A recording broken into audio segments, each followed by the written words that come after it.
Today we'll discuss the heterotrophic mode of nutrition. Already we had discussed the autotrophic mode of nutrition.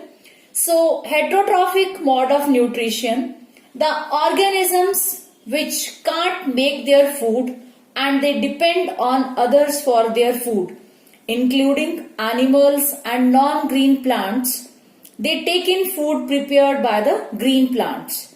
So that are known as a heterotrophs, and the mode of nutrition adopted, that is known as a heterotrophic mode of nutrition.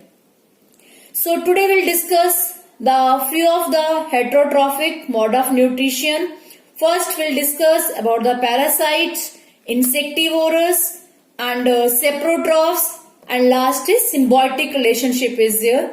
So first of all, let's discuss one by one what parasite means.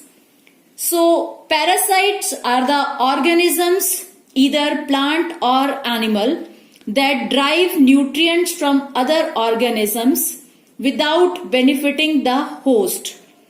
Host means the organism from which it takes nutrients is known as parasite.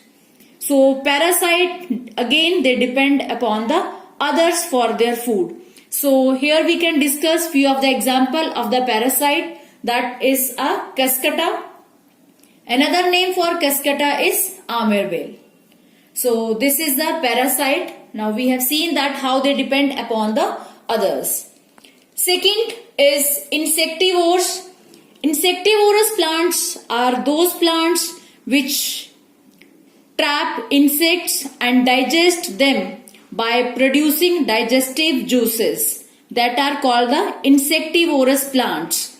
So here we can see the example. Example of insectivorous plant is a pitcher plant. Next is saprotroph. Saprotrophs are again that is a heterotrophic mode of nutrition. The mode of nutrition in which the organisms digest the dead and decaying organic matter by secreting enzymes, and they absorb the nutrients in the solution form. That is known as a saprotrophs. Examples here we can see of saprotrophs are the mushroom, because mushroom depend on others for adopting the food. Next is the symbiotic relationship.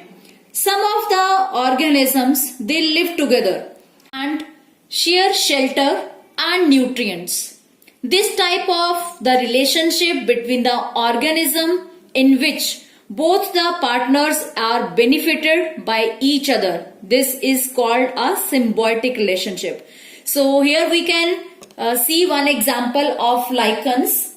Have a fungus and alga. These are the both partners. Fungus one of the partner and alga is the another partner.